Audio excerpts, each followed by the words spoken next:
I guess we're live. We're live. What up, YouTube? This your man, Bushion Glover. Thanks for tuning in to A Better Black America TV. We switched it up. I'm working on my new set, getting the green screen and all that together, but we are literally live. And I was killing it on the vertical feed. But they had an issue with what we was doing, so they just basically made sure that they needed to do something about that. So what they did was create a monster. So now, we're live streaming. I'm figuring this thing out. You can see, I got my banners up, A Better Black America TV. Go ahead and log into www.abetterblackамerica.com. And then if you want to donate, okay, go ahead and Cash App, the money sign Bushion Glover. You got that right there in that left corner pocket. And we got to talk about it. So what are you voting for? We got to be totally honest. What are you voting for? And a study came out with the Wall Street Journal, and a study came out, and basically it's men versus women, okay, which is not on the ballot, but it's the economy versus, and get this, abortion. Okay, a large volume of Democratic voters have basically said and stated that they will be voting Democratic this election due to the fact that they want to support abortion. And that's crazy to me. OK, but it's OK. It is what it is. And more than half of men who basically will be supporting the opposition of the Democratic Party on the Republican side. The economy is number one and border security is number two.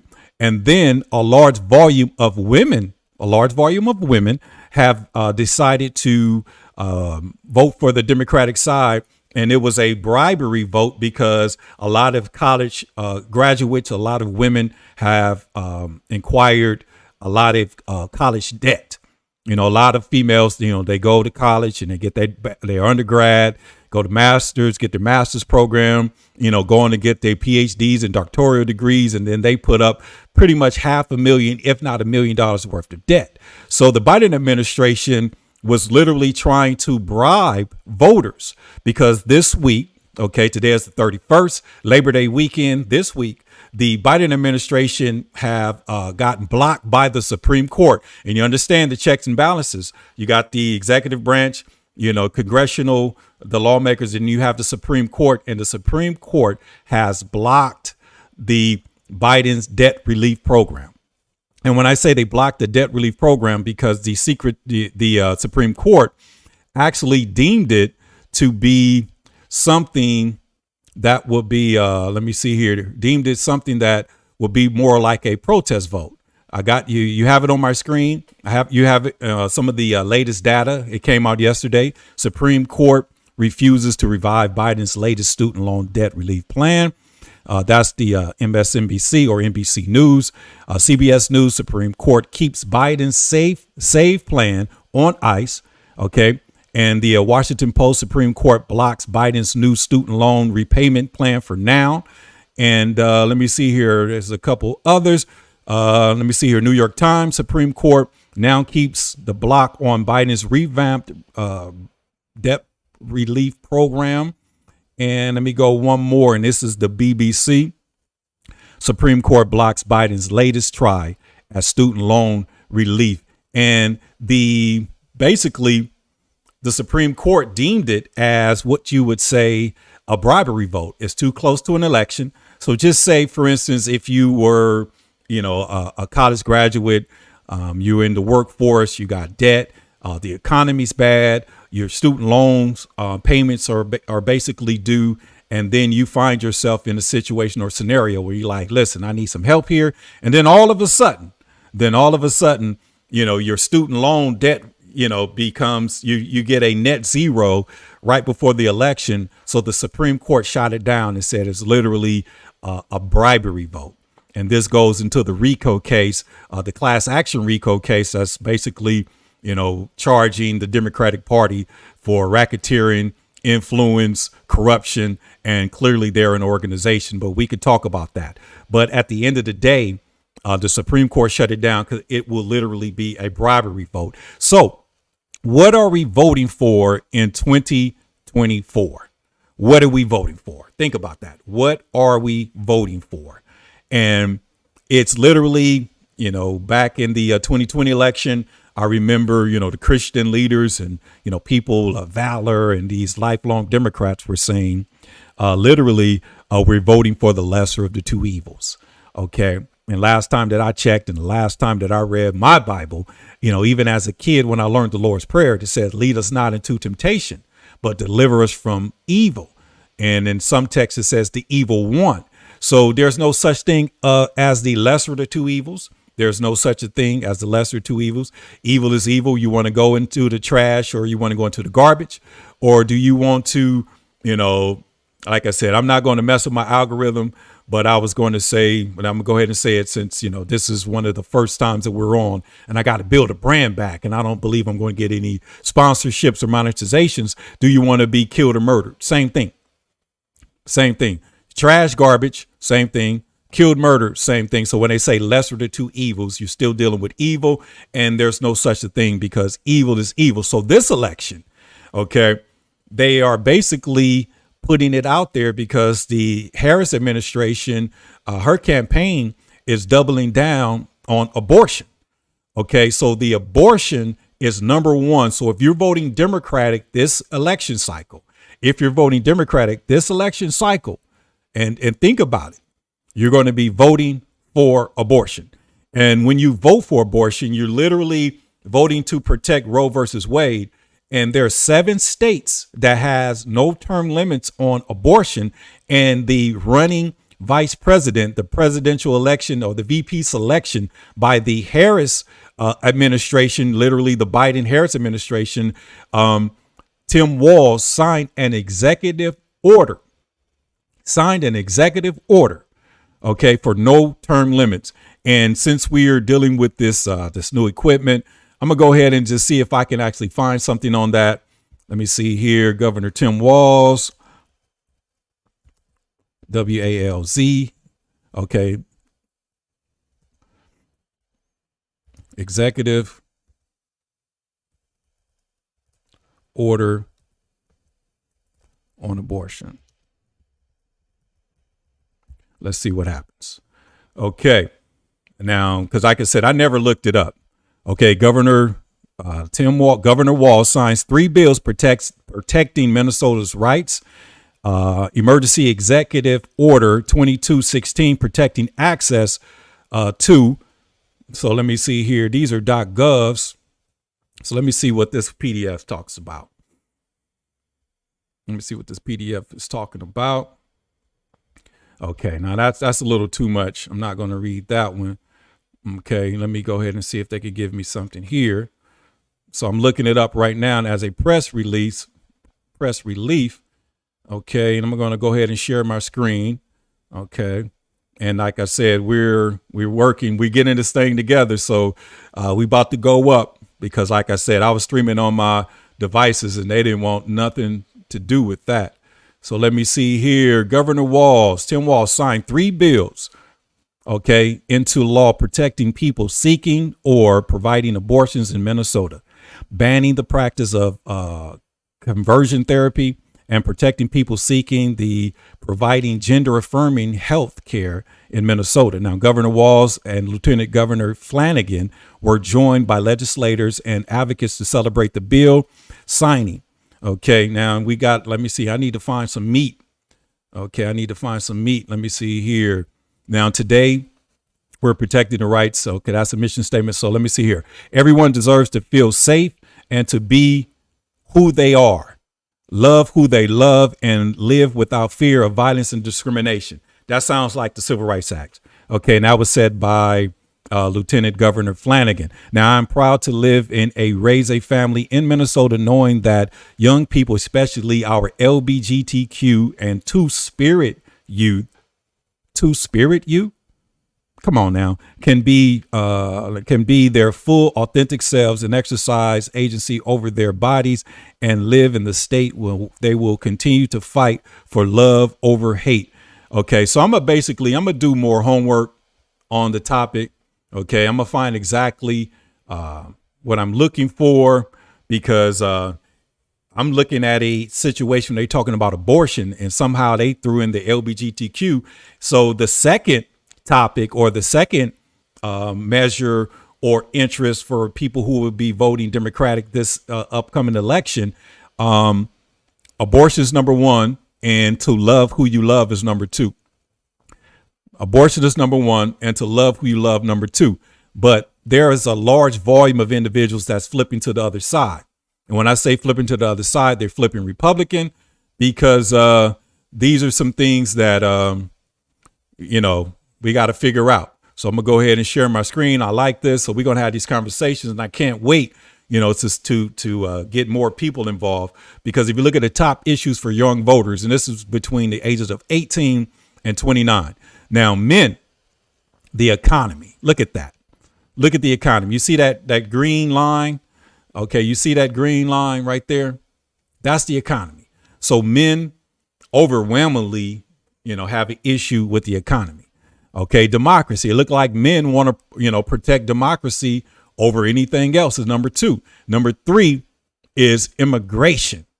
Okay, number four is inflation. So the economy and inflation, you can actually put those two together. So men who would be supporting the Republican Party, okay, and I'm just a political commentator, I have no skin in the game. And if you do know me, we're going to be voting for a third party option and writing in our Lord and Savior Jesus Christ to make a point, because we have to develop what we call the remnant to have to be mediators between the two rivaling tribes, as well as to be the court in the political courtroom theory. Okay. And then abortion is coming in 1, 2, 3, 4 in fifth place. And then anti-right wing ideology. Okay. Now you see how in the green, how men are overwhelmingly, looking out for the country. Okay. The economy, democracy, immigration, inflation. Now, if you look at the women, look at the Democratic Party. Look how abortion, has taken off. And if you are a supporter of the Democratic Party, you are a supporter not only of abortion, but no term limits. Because when you ask any political official about abortion, what do they say? Yeah, I protect the woman's right to choose. Now, you ask them, would you be willing to negotiate, on some partisan measures of term limits or anything like that? And they'll sit back and say, I respect the woman's rights to choose. And this is why they took the word freedom. This is why freedom is what it is. They took freedom from us. And you got to be honest with yourselves, because this is why they say freedom. When I was coming up, Dr. King used the term freedom, and it meant let freedom ring.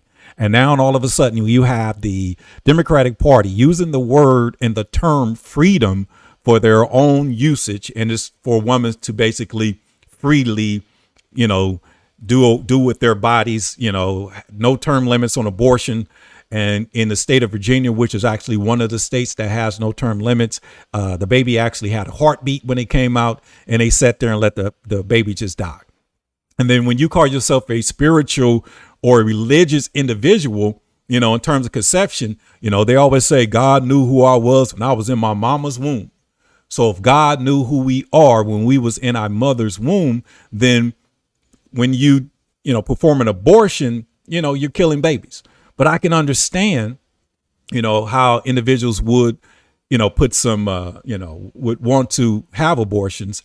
And when I look at the data and I looked at the DNC, it was very deceptive. And when I say very deceptive, it was deceptive to the point where they brought a female out who got pregnant by her father at the age of 13. I'm not sure if it was her biological father or her stepfather. And she had an abortion, and they basically threw Donald Trump under the bus and said, in a Trump organization, I would have been forced to have a child by my parent.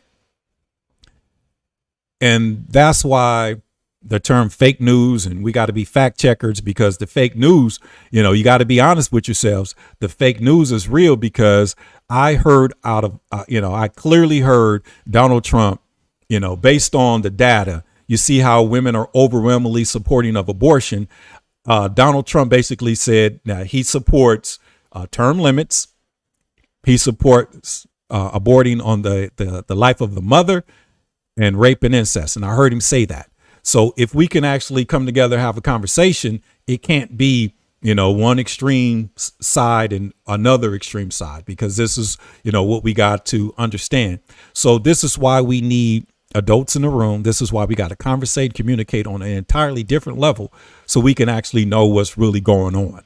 And when I say we got to know what's really going on, meaning we can't not be torn between the two. That's the science of Willie Lynch. Because if we were to attach ourselves with both parties, okay, and both of the parties went in entirely different directions, it will literally tear us apart, tear us to pieces, because the science of Willie Lynch says, you tie the biggest, strongest, most aggressive slave, you tie a limb to a horse, you tie the opposite or another limb to another horse, you beat the horse and you rip the individual to shreds. And that's the science of Willie Lynch. So when you hear older individuals like on the campaign trail, and I heard Biden say it, and he would say, follow the science. And that's what we call dog whistle politics. And, we got to really understand that, and we got to pay attention and know what's actually going on, because there have to be some compromise. It can't be one extreme to another. But the revolution has to be televised, because they're not telling us what's really going on, because Kamala Harris had an interview after 40 days, and she sat there with CNN, and it was one of the worst interviews ever. Okay. It was one of the worst interviews ever. And I will be doing the long, streaming, sharing videos and things of that nature. Today is just me really just testing out the equipment and all of that, but we're going to figure this thing out. But what I'm saying is we have to have a group of people that are willing to stand in the gap and make sure that we need to do what's right. We need to be able to communicate with both sides. We need to be able to fight for the rights and the liberties of all Americans, not just Republicans or just Democrats. And if you are a working and middle class, we are asking you to join the coalition, because it's the working and middle class that's being sacrificed here in these United States of America to continue, this corrupt organization, RICO, that they're running on the American people. Because if you did not know, local news in the state of California, the government has pretty much gave the city of Los Angeles $21.5 million to house, are you ready? And to, and to give aid and essential needs and goods and services to, illegal immigrants. And that's a fact. So 21 million, I think it's 14.8 million individuals or people that live in the city of Los Angeles. So what a slap in the face to the working class. So we got to develop a coalition and come together and really figure out what's really going on. We can and we will, but we got to continue to have these conversations, because it's each one teach one. So I'm going to go ahead and end this live stream. And my spirit is saying, since you on, go ahead and practice right now. And let me see here and figure this thing out. And figure this thing out in plain sight. Okay, let me see here. And let me share my screen with you. Okay, because we got this thing going on. And there it is. The U.S. Department of Homeland Security will provide Los Angeles $21.8 million to fund supportive services, housing, and other resources for immigrant families who recently arrived in the city. Mayor Karen Bass announced yesterday on Friday. Can you believe that? Wow. So with that being said, man, y'all have a beautiful day. I love y'all. Hit that like, share, and subscribe. It's going to help us with the algorithm, and we're going to figure this thing out. With that being said, have